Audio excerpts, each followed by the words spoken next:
Happy Saturday, runners. December 28th, and today I will be recapping my long run of 9 miles. 9.2 to be exact. I started my day. I'm a early to bed and early to rise guy. I really appreciate the early mornings, and I was probably in bed by 8:30 and got up shortly after 4 o'clock.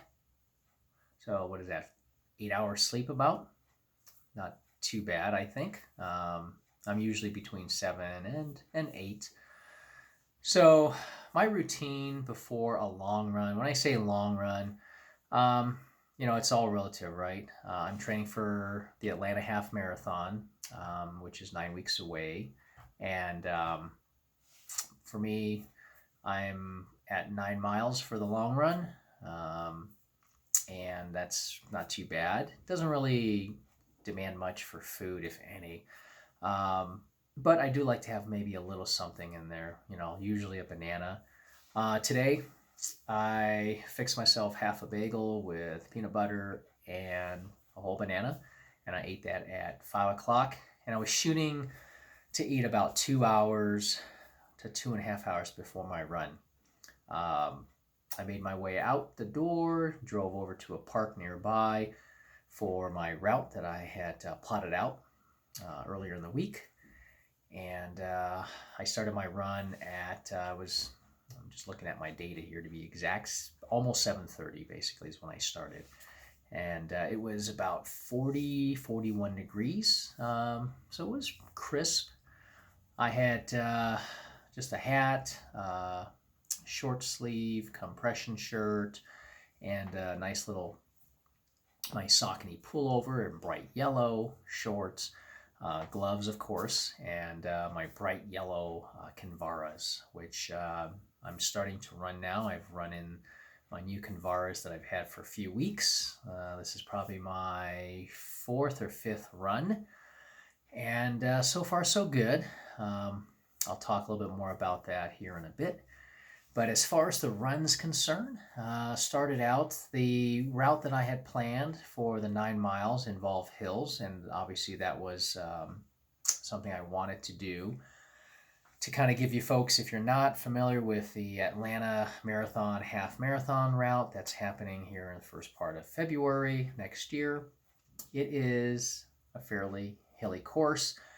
Never been to Atlanta before, but I've heard that there are a lot of little hills, big hills out there, and this is a very challenging course.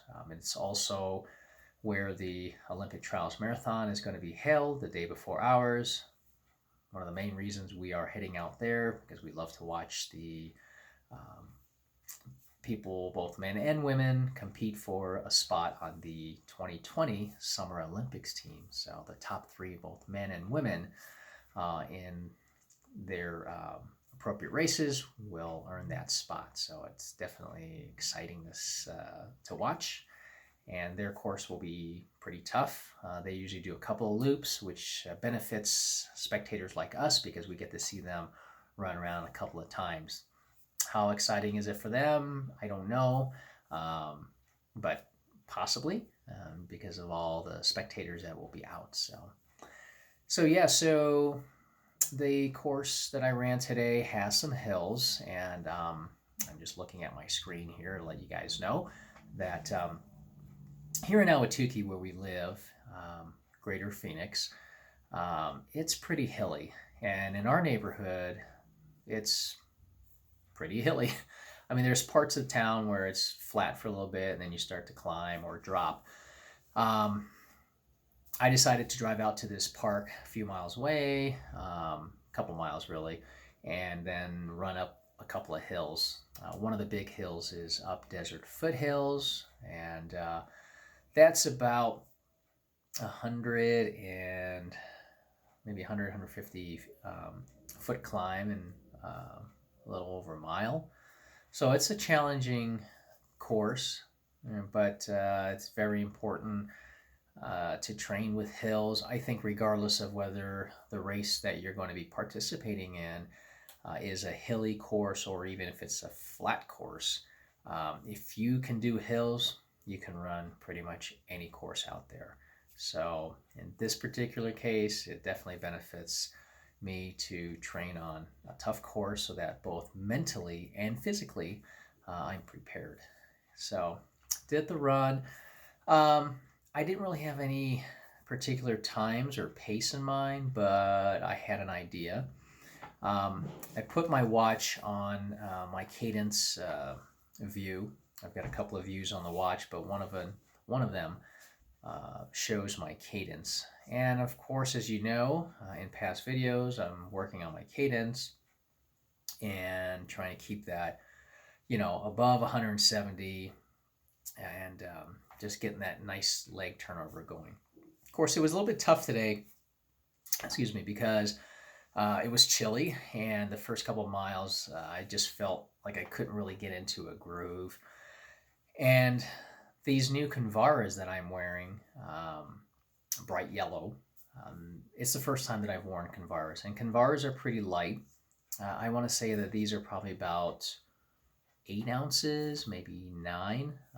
They are, my wife wears them, but they are meant for your speed days and even long distance and races. So I'm definitely trying them out. I've got a second pair that I'm going to be breaking out here sometime in February.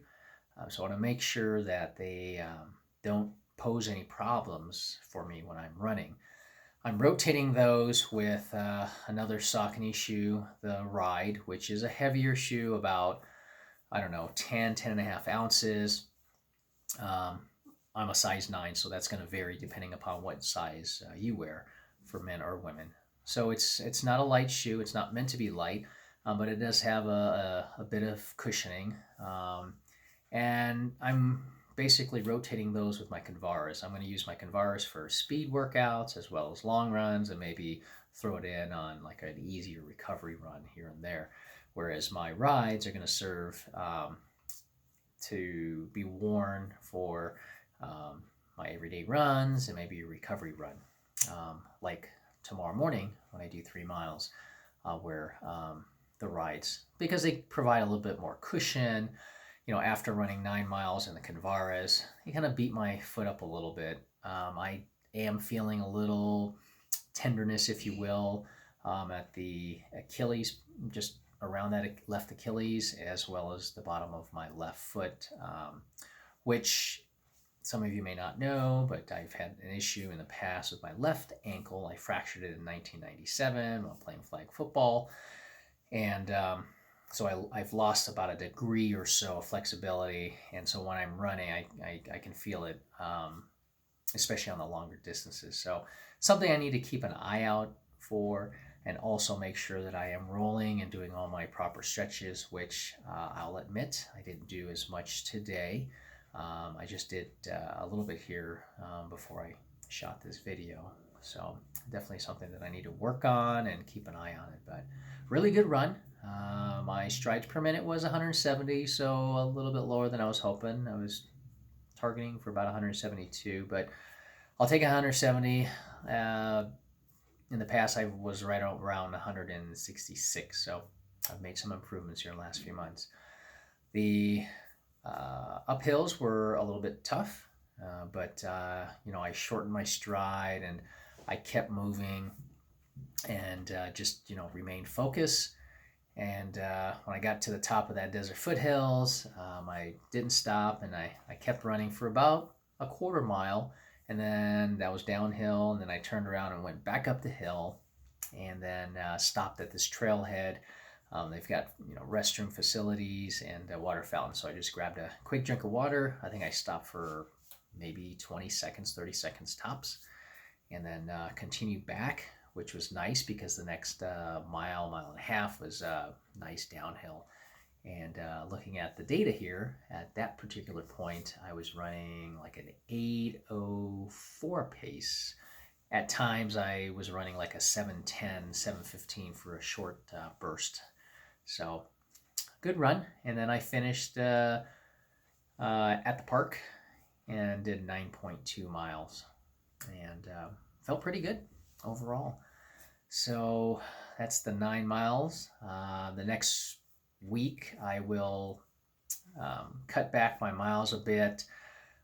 It'll be the 4th of January, and so each year for the last couple of years, that date is a special time for me because I had heart surgery back in 1999 to repair my mitral valve. I had a leaky valve, as some call it, and everything is great. I'm healthy as can be. But that day I celebrate with a mile run, and I will do that again Saturday. I think my total miles that day is 6, so I'll probably run a couple miles as a warm up, and then if the track is open, I will try to run the mile as quick as I can. Whether I do 7 minutes or somewhere around there, I'm just going to go on effort and see how I feel. But that's typically what I do on that date. So, and then as far as the rest of the training is concerned, it's the easy runs and the long runs as well, which will definitely ramp up. Just kind of looking ahead to the schedule, this is the end of my 3rd week of training. Tomorrow, that is, will mark the close of 3rd week. Next week will be 4 weeks, and after that, it's 8 more weeks. I do like a 12-week training phase. I find that works pretty good for me. And the way I typically work that, as far as my runs are concerned, is I like to do long runs, 3 consecutive weeks, usually on the weekend, Saturday, for example. And then on the 4th weekend, I cut back a few miles, and then I pick it back up for the next 3 consecutive weeks of building on the long run. I find that it gives me just enough time after 3 weeks to get a good workout in, and then on that cutback week, I'm a little bit tired. The mileage comes down a little bit. My speed workouts are once a week, and that's usually done on a Tuesday.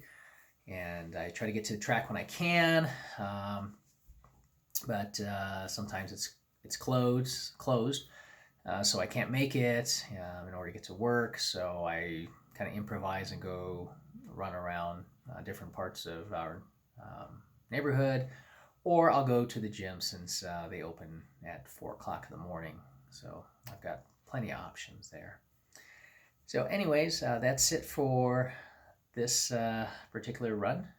And we are nearing the end of 2019. I will probably have one more video at the close of the year or at the beginning of 2020. So have a great weekend. I am going to watch some college football here for the next several hours, so I will be real productive. Have a great weekend all. Take care.